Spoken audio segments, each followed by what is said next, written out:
Assalamualaikum warahmatullahi wabarakatuh.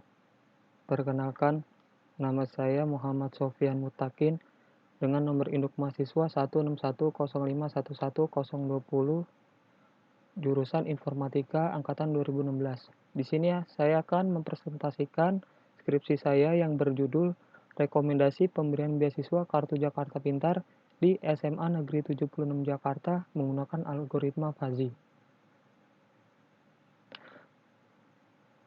Pada pembahasan kali ini terdapat 5 pembahasan. Yang pertama, latar belakang. Yang kedua, rumusan masalah. Selanjutnya ada penelitian terkait. Yang ketiga, ada metodologi penelitian. Yang keempat, hasil dan pembahasan. Dan yang kelima, kesimpulan dan saran. Latar belakang. Kartu Jakarta Pintar merupakan program pemerintah Provinsi DKI Jakarta untuk memberikan bantuan biaya peningkatan mutu pendidikan bagi siswa sekolah dasar hingga sekolah menengah atas dari keluarga yang kurang mampu secara ekonomi dan memiliki potensi yang baik untuk meningkatkan akses pendidikan dan perbaikan gizi. Saat ini, di SMA Negeri 76 Jakarta, Kartu Jakarta Pintar tersebut menggunakan pemilihan secara konvensional yang menyebabkan ketidaktepatan dalam pemilihan calon penerima beasiswa tersebut dan juga terdapat kecemburuan sosial yang dialami para wali murid yang tidak mendapatkan beasiswa tersebut. Dari latar belakang yang ada, dirumuskan masalah bagaimana cara merancang dan membangun suatu sistem keputusan yang mampu merekomendasikan pemberian calon beasiswa KJP di SMA 76 Jakarta agar lebih tepat sasaran. Tujuan penelitian yang pertama adalah membantu dalam mencari siswa yang layak menerima KJP.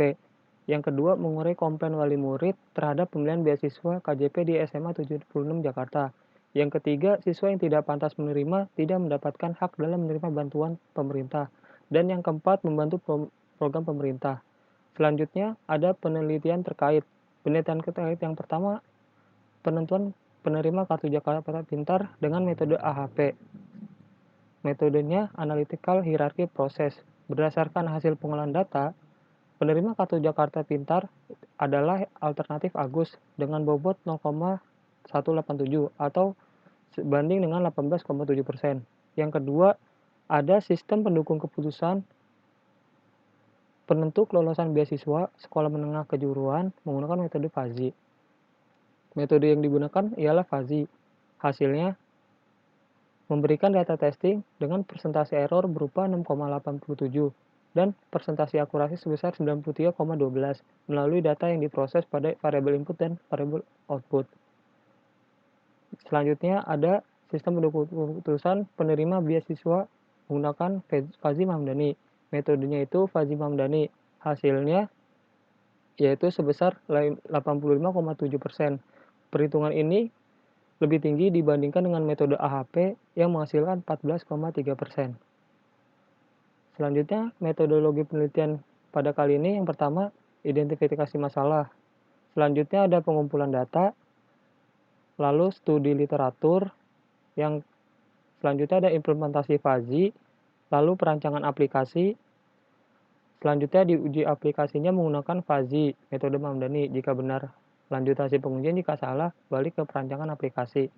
Selanjutnya ada dokumentasi dan selesai. Selanjutnya metode Fuzzy. Metode Fuzzy yang digunakan yang pertama ada pembentukan variabel. Selanjutnya pembentukan rule base, lalu fungsi implikasi, dan yang terakhir defuzzifikasi. Hasil dan pembahasan. Dilakukan simulasi pada data yang ada untuk menentukan apakah lolos atau tidaknya penerima beasiswa pada data berikut. Di sini data penghasilan orang tua sebesar 4.200 atau 4.200, kepemilikan rumah itu 9 meter, tanggungan orang tua itu 1.800 atau 1.800, dan nilai rapot 68. Selanjutnya, proses pertama yaitu pembentukan variabel. Pembentukan variabel input. Variabel input ini terbagi menjadi 4 himpunan Fuzzy. Yang pertama, penghasilan orang tua. Yang kedua, kepemilikan rumah. Yang ketiga, tanggungan orang tua. Yang keempat, nilai rapot. Himpunan Fuzzy penghasilan orang tua terdapat 3, yaitu rendah cukup tinggi, kepemilikan rumah juga 3, rendah cukup tinggi, tanggungan orang tua juga 3, rendah cukup tinggi, sedangkan nilai rapot hanya 2, rendah dan tinggi. Variabel input penghasilan orang tua. Pada fungsi keanggotaan nilai penghasilan orang tua, himpunan Fuzzy rendah memiliki parameter sebesar 0 hingga 2 juta, sedangkan cukup 1.700.000 hingga 5 juta, dan tinggi 4 juta hingga 7 juta. Variabel input tanggungan orang tua memiliki parameter rendah 0 hingga 2 juta, cukup 1.700.000 hingga 5 juta, dan tinggi 4 juta hingga 7 juta. Variabel input kepemilikan rumah yaitu memiliki parameter rendah sebesar 0 hingga 10 meter, cukup 6 hingga 20, dan tinggi 17 hingga 30. Selanjutnya, variabel input nilai rapot ini memiliki range rendah yaitu 0 hingga 70 dan tinggi 60 hingga 100. Variabel output penerima beasiswa itu ada 2, yaitu lolos dan tidak lolos. Variabel output tidak lolos memiliki parameter 0 hingga 6 dan lolos 5 hingga 10. Selanjutnya ada pembentukan rule. Pembentukan rule variabel ini terdapat 54 rule. Kenapa? Karena penghasilan orang tua memiliki himpunan Fuzzy 3, rendah cukup tinggi, tanggungan orang tua rendah cukup tinggi, kepemilikan rumah rendah cukup tinggi, dan nilai rapot rendah tinggi. Jika dihitung 3 dikali 3 kali 3 27 dan dikali 2 ada 54 rule yang dihasilkan dari variabel input.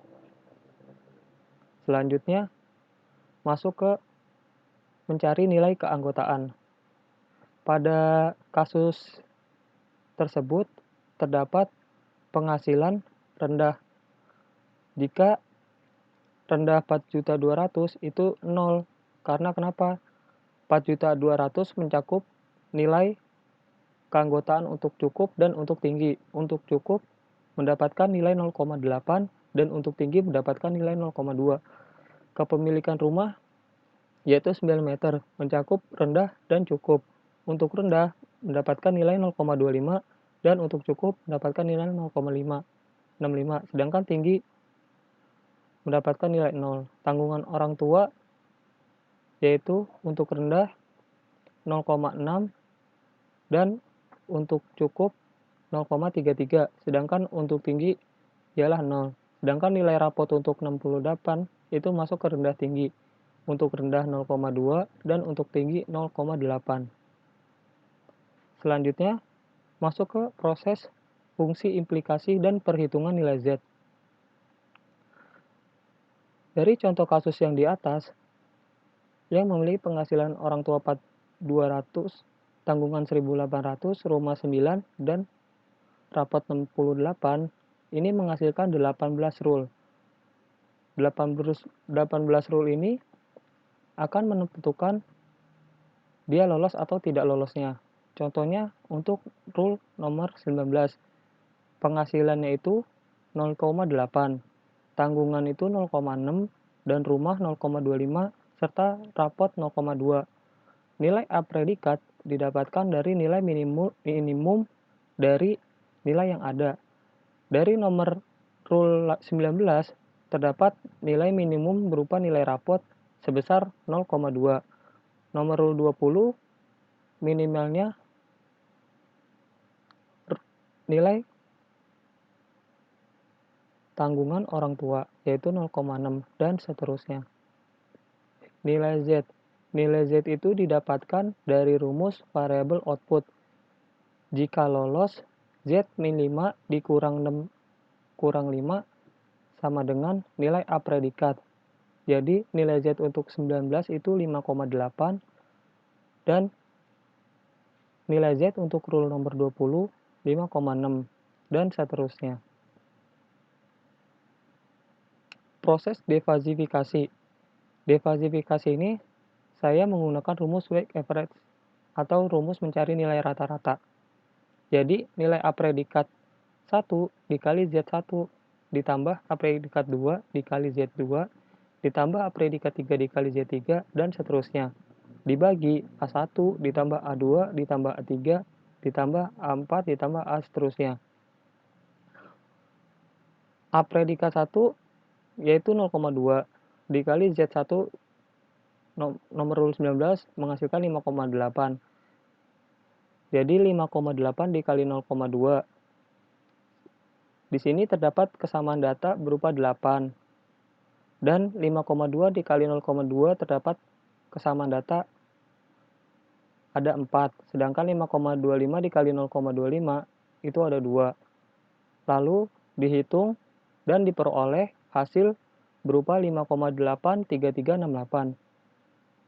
Jadi, masukkan nilai penghasilan 200, tanggungan 1.800, rumah 9, dan nilai rapot 68 menghasilkan nilai keluaran beasiswa 5,8.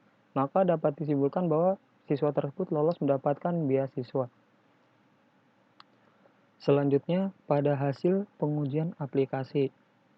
Setelah dirancang perancangan aplikasi, penerimaan beasiswa Kartu Jakarta Pintar di SMA Negeri 76 Jakarta menggunakan FAZI, penghasilan orang tua sebesar 4.200 atau 4.200, tanggungan orang tua 1.800 atau 1.800, luas rumah 9, dan nilai rapot 68, hasil penentuan beasiswa itu 5,94974, yaitu lolos beasiswa. Setelah dilakukan perhitungan manual, menunjukkan hasil angka sebesar 5,83368, dilanjutkan dengan perhitungan aplikasi menghasilkan nilai 5,94794, yaitu lolos beasiswa, menunjukkan bahwa sistem berjalan dengan baik. Hanya terdapat perbedaan sebesar 0,11606 atau memiliki tingkat keberhasilan sebesar 98%. Kesimpulan dan saran. Kesimpulan dari penelitian ini yaitu algoritma FAZI dapat diterapkan dalam menentukan siswa yang berhak atau tidak dalam mendapatkan beasiswa.